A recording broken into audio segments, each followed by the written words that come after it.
here is how you can delete the files from your drive on the iPad. So let me show you how it generally works. If you're new here and a first time on Foxtecc, most definitely subscribe for more and similar tutorials like this one.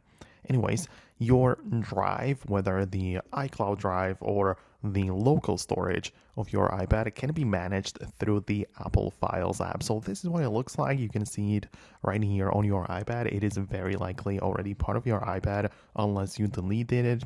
If so, you can re-download the app back from the App Store. But anyways, you get inside as such, and you can see that in the left sidebar, I get to browse the locations.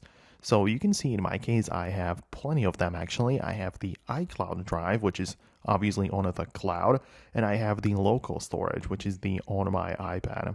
I even have more, but the point is that you get inside of the place, you want to manage the files, and essentially you can hold it down on individual things, tap on a delete, or even tap on a select and select multiple of the things and put them into the trash, and that's how you can delete files from your drive on the iPad. So that is generally pretty simple. Keep in mind that the files are still going to be part of the recently deleted folder, so if you want to permanently delete them right away, just go there and delete it from the trash as well.